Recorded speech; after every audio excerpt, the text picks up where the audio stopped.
asalaamaaleykum tey ñu ñëwaat ci beneen contribution rek bu modeste rek bu ñuy def par rapport ak phénomène bi fi ñëwaatoon muy mbëkk mi te ñu daan ko fi te ñu gisoon ko fi y avait des années 2006 2008 si je ne me trompe pas après quelques années après ce même phénomène mu ñëwaat dëgg la duñ ko cautionné duñu ne kenn dem leen ci géej gi duñu ne kenn jël leen gaal ngeen tegu ci ndox mi mën a ñëw Europe c'est comme si da ngay ne nit ki demal nga xaru ji mais lu ñu def rek mais dañ koy contextualiser mooy te ñu posé wu la question à savoir lan moo tax ndaw ñi mu jaarleen ñu tayle seen live pour Eldorado lan moo leen poussé lan moo leen motivé ba ñu xam ne lii ñu def ni risque la mais malgré ça dañ koy def voilà les véritables questions que l'on doit se poser et man dama gis ni que c'est en 2006 2008 quelque chose comme ça mais après pendant toutes ces années lan moo tax état prévoirul ni que à tout moment li mën na amaat ba tax mu teg une politique boo xamante ni ku ci nekk dina gis sa bopp de telle sorte que yow ku la newoon sax tey jëlal gaal wala bateau direction Europe sax yow nga dal ci kaw et ça pouvait se faire dans la mesure où nous sommes un pays boo xamante ni on a toutes les ressources minières on a toutes les ressources humaines on a toutes les ressources intellectuelles yoo xamante ni war nañu mën a teg des géants wala des pôles industriels yoo xamante ni ndaw ñu ku si nekk dañ ci gis sa bopp. Sénégal am na or Sénégal am na fer Sénégal am na zircon Sénégal am na phosphate et bientôt la production du pétrole kon ñu lan moo ñu manqué à ce que ñu war a mën a créer des emplois bien que l'État ne crée pas des emplois État du moom mooy créer ay emplois mais dafay teg une politique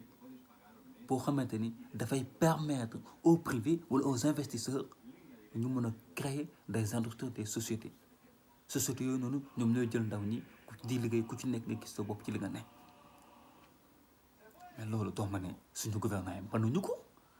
mais doo ma ne suñu gouvernement yi ils n'ont pas cette capacité wala boog c'est la volonté de faire qui reste xam ne lii nga wax a def nga toog ci ne dëgg ci sa tànk de du ma ko def wala boo waree def fukk ne xam ma def ñett waaw juróom-ñaari des ñu pàccoo ko comme un gâteau c'est normal que mécanicien bi c'est normal que maçon bi c'est normal que tôlier bi c'est normal que diplômé bi c'est normal ñu tegu ci ndox mi tayle seen life parce que dañoo gisul seen bopp ci système bi ne ci dëkk bi parce que kat ku nekk ba soñoon sa réew ngay toog tekkee fa dimbali sa bopp dimbali sa famille dimbali say parents mais boo ko amul foofu noonu te nga waroon ko fa nag mën a am boo ko amul foofu nga tenter l'Eldorado quel que soit le prix tey maçon bi dafay jàng métier ba pare wala mu def formation ba pare mécanicien bi dafay jàng métier ba pare wala mu def formation am mécanique ba pare pour mu am financement def entrepreneuriat créer fu boppam sax problème la wala boobu bu amee financement plan de survie bi wax ci su gouvernement yi le concernant sax du ko am wala boobu financement bu génnee c'est l'Afrique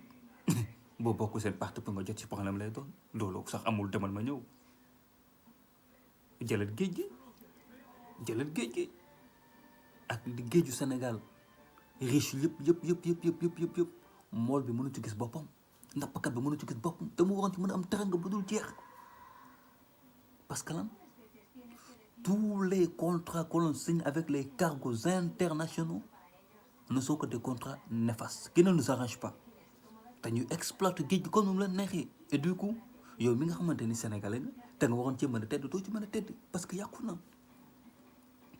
demal ma Sabodala or bi fa lay génnee et pourtant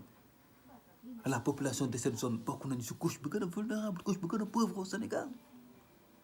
demal ma zircon bi fu muy génnee c'est la même chose c'est la même chose te bu ñu defoon tànk même système bi mooy dem même système bi mooy reproduire avec le pétrole au lieu que ñi nga xamante ne ñoo dëkk ci zone bi pétrole bi nar a génne demain ñu ngi ci seen bopp mais non ba motul ils feront partie des couches les plus vulnérables parce que duñ ci gis seen bopp. et alors c'est normal que la jeunesse ñu fippu def la ñu war a def tayle seen life c'est normal il faut le comprendre bien que duñ ko cautionner mais il faut le comprendre c'est le système toujours le système c'est le système que nous avons adopté et qui ne nous aide pas en rien excusez-moi. Sénégal rek ngay jàng ba pare pour nga jot sa diplôme sa problème la Sénégal ngay jàng def sa licence après bac plus 3 ou bien master bac plus 5 pour nga liggéey problème la à moins que nga am bras long wala peut-être nga nekk seen biir ñoom politiciens yi après ñu xool fu ñu la casé sinon c'est la dèche moo tax may naan dama koy faral di wax ne que les écoles de formation ne forment que des chômeurs tu payes ton argent ba pare après mooy loolu noonu tu te retrouves à la rue. te da nga gis un étudiant de série S bëggoon def carrière médecine du ko def dafay lajj au final la lay dem defi leneen lu bokk toog lu mu bëggoon day dem adopter un métier qui n'est pas sa passion parce que loolu moo fi sës nga gis étudiant bu jàng ba pare li bu doon jàng loolu la bëggoon exercer après professionnellement parlant du ko mën après concours bu génn rek da koy dem defi mais waral ngay gis ki nga xamante ni dafa bëggoon nekk ingénieur mu nekk instituteur mais waral ngay gis ki nga xamante ni médecin la bëggoon doon mu dem nekk leneen da koy def malgré parce que loolu moo fi sës loolu moo fi am. jëlal ma le pôle industriel presque Sénégal société wala entreprise yi nga dégg ñu si bëri c'est monopolisé par les étrangers après ñu jël booy di leen liggéeyloo di leen exploiter avec des salaires de minables booy dañ ciy obligé liggéey dañ ciy obligé jàpp liggéey parce que loolu moo fi sës on les exploite pour rien du tout après booy yooyu noonu bu ñu frustré parce que bëgg nañ ci génn bëgg nañu un avenir meilleur bëgg nañu dimbali seeni parents bëgg nañu dimbali seeni famille ils vont se frustrer c'est normal que ñu jël prérequis c'est normal que ñu tegu ci géej gi il faut les comprendre ainsi. Du coup l'État encore une fois on le cesse de le dire l'État n'a qu'à prendre ses responsabilités et ça peut se faire mën na nekk il suffit juste d'avoir la volonté imaginez bi ñu dalee dégg gaal yi ba léegi depuis 2006 je sais pas 2008 su ma juumul bi état bu jëloon ay dispositions mettre sur place une politique d'aide ou bien d'insertion des jeunes mais duñu yegg si fii nii bien que l'État nekkul moom mooy joxe emploi mais l'État crée un cadre crée un environnement boo xamante ni c'est propice pour que investisseurs yi ñu mën a ubbi ay industrie ñu mën a ubbi ay sociétés di jël ndaw ñi di liggéey c'est le privé en général qui offre des emplois mais c'est l'État qui met en place un cadre bien défini un cadre favorable à eux favorable à l'investissement et ça c'est aussi simple mën na ne mais nag quand on n'a pas la volonté de faire duñu mës a def te c'est ça qui manque à nos dirigeants à nos politiciens la volonté de faire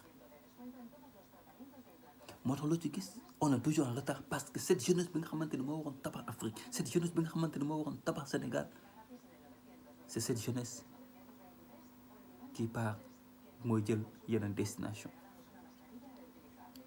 ndaw yi war a tabax sa réew ndaw ñoo ñëpp ñu ndawee kan mooy tabax sa réew mi ku koy tabax et c'est vraiment triste pour cette jeunesse, c'est vraiment triste pour le pays, c'est vraiment triste pour nous tous. Kon na état xoolaat toogaay yi na état gën a jël seen responsabilité dama koy faral di wax la politique c'est l'art de bien gérer. Faire de la politique wala gouverner c'est prévoir te ñoom xam nañ ko li manqué rek mooy la volonté de faire et te volonté boobu noonu tant que ñoom jëluñu ko en main tant que ñoom defuñu ko seen arme de bataille mbir mi du fi mës a jóge dina jox dig daje bientôt ci suñu chaîne YouTube ak yeneen plateforme ci réseaux sociaux yi di ngeen gën a am davantage suñuy vidéo ak suñuy contribution mbokk yi lii la woon suñu modeste contribution